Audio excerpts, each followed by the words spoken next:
In some of the harshest industrial environments on Earth, why would companies willingly invest around $200,000 in a single heavy-haul truck? And what do they know that most people do not?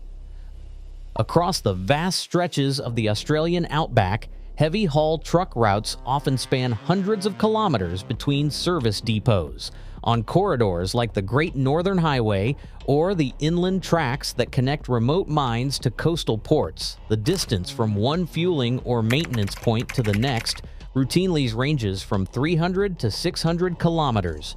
For operators, these are not just numbers. They define the daily reality. A breakdown here does not mean a quick tow to the nearest shop. It means waiting hours, sometimes a full day, for recovery crews to arrive. If a truck fails midway between depots, the nearest help could be more than 500 kilometers away, with towing and recovery operations sometimes adding 12 to 24 hours of downtime before repairs even begin. This isolation shapes every procurement decision. Companies planning logistics for iron ore, copper, or oil field supply lines must factor in not only the physical distance, but the economic consequences of being stranded so far from support. On these routes, a single truck serves as a lifeline for entire operations, carrying payloads that can approach 200 tons, when the nearest depot is a full day's drive away. The cost of a breakdown does not show up only in repair bills. It is measured in lost production, delayed shipments, and contract penalties that can reach tens of thousands of dollars for every hour a load sits idle. These distances are not a quirk of geography. They are the baseline condition for industrial transport in some of the world's most resource-rich, infrastructure-poor regions. The result is a logistical environment where every kilometer between depots magnifies the risk, and where the reliability of a single truck can make or break a multi-million-dollar supply chain. If you are curious about the engineering and economics that keep these links intact, subscribe and join the investigation into the machines that keep global industry moving. A single truck stranded in the Outback doesn't just stop a shipment, it can freeze an entire industrial operation. When production lines depend on a steady flow of ore, fuel, or supplies, every hour a load sits idle triggers a chain reaction. Iron ore contracts, for example, often tie each 150-ton haul to quarterly revenue targets worth millions of dollars. If a truck breaks down and can't be recovered quickly, the resulting production loss can reach between $1.2 million and $2.5 million per day. These are not hypothetical numbers. They reflect the actual penalties and lost revenue that mining and oil companies face when a critical link in their logistics chain goes down. The financial hit doesn't stop with delayed shipments. Towing a disabled heavy-haul truck from a remote corridor can cost anywhere from $15,000 to $30,000, depending on the distance and the complexity of the recovery. Crew overtime, idling fuel, and contract penalties stack up fast. Some contracts specify liquidated damages of $5,000 to $10,000 for every ton delivered late. In a worst-case scenario, a single 24-hour halt can erase the profit margin for an entire week of operations. This is why procurement teams weigh the cost of a truck not just against its sticker price, but against the risk of catastrophic downtime. In these environments, reliability isn't a luxury. It is the only thing standing between steady cash flow and a multi-million-dollar loss. The answer to why companies pay so much for a Mack Titan starts here. The true price of failure is measured in lost days, lost contracts, and production numbers that don't wait for anyone. Steel is not just a building block for the Mack Titan, it is the first line of defense against catastrophic failure in the Outback. When a fully loaded road train pushes 200 tons over rough, unsealed tracks, the forces at work are immense. The Titan's frame uses double rails as standard, but for the heaviest jobs, a third rail is added. This triple rail setup does not just add weight, it spreads stress across 3 parallel layers of high-strength steel. Under load, the bending moment on each rail drops by as much as 45%, keeping metal fatigue and cracks at bay over hundreds of thousands of kilometers. In real terms, that means the chassis can handle the flex and twist of a 180-ton trailer without reaching the fatigue threshold that would sideline a lesser truck. But steel alone is not enough. Extreme heat is a silent threat on these routes. In the central Australian desert, ambient temperatures can soar past 45 degrees Celsius.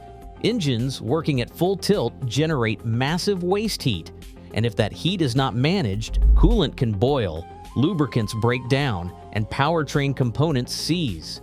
The Titan counters this with a heavy-duty NL1 radiator offering 1,757 square inches of cooling surface, one of the largest in its class.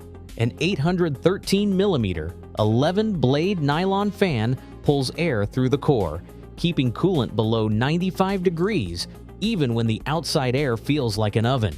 Vertical air intakes rising above the dust clouds feed clean air to the engine and help keep the radiator fins clear, reducing the risk of clogging that can cripple cooling performance over long hauls. Field engineers and maintenance crews know these systems are not overkill. They are insurance. A cracked frame or overheated engine is not just a repair bill, it is a chain reaction that can halt production, trigger contract penalties, and cost millions. Every design choice in the Titan's structure and cooling is a calculated response to the realities of remote industrial transport, where preventing failure is far more valuable than fixing it after the fact. Torque is the invisible force that decides whether a truck can move a 200-ton road train from a standstill or stalls halfway up a 12% grade.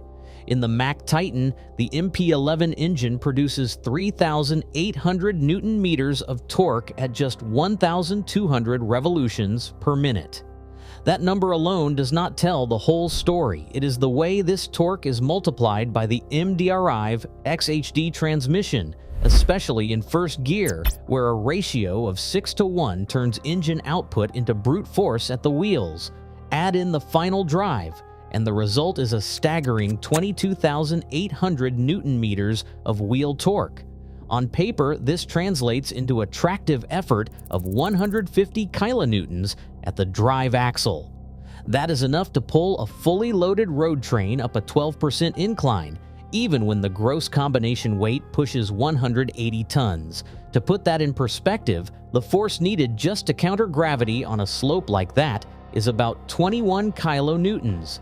The Titan's drivetrain delivers more than 7 times that, building in a safety margin for soft ground, rolling resistance, and the unpredictable drag of unsealed tracks. Gear ratios are not just numbers on a spec sheet, they are a physics solution to real-world obstacles. Deep reduction gearing allows operators to crawl up steep grades at walking speed without overheating the clutch or risking a stall. Every tooth on every gear is there to turn engine torque into reliable motion, even when the truck is loaded to the limit and the route is nothing but red dust and heat.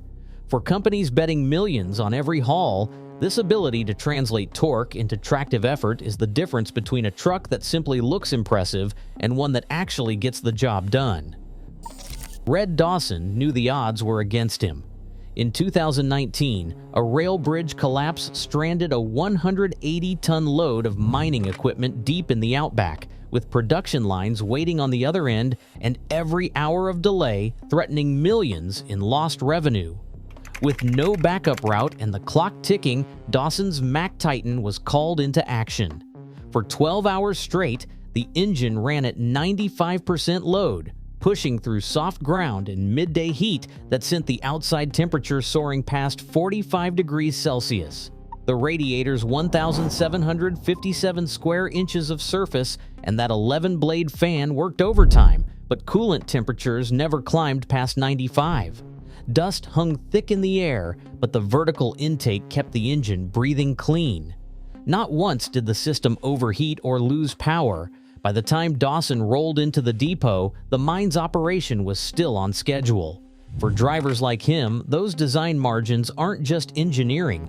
They are the difference between a crisis contained and a disaster that ripples through an entire supply chain. Not every heavy haul platform weathers the Outback's punishment without consequence. In 2022, a Kenworth C500 operating on the Mara-Mamba corridor developed a fatigue crack in its rear frame rail after just 180,000 kilometers of 150-ton hauls. The double rail frame, pushed to its limit by repeated heavy loads and rough terrain, finally gave way. The result wasn't just a mechanical setback, it triggered a 4-day stoppage while the truck was converted to a triple rail configuration and the frame was reinforced. During those 4 days, the mining operation lost access to a critical link in its logistics chain. Production schedules slipped, contract penalties mounted, and the cost of downtime quickly outstripped the price of the repair itself. Procurement teams studying the incident pointed to a clear lesson.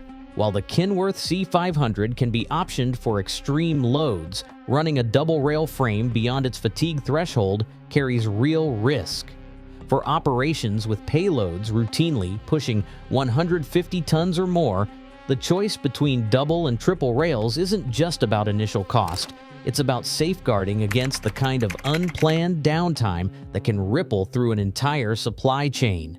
The C500's flexibility makes it a contender, but in the harshest corridors, even a small miscalculation can mean days of lost production and hundreds of thousands in avoidable expense.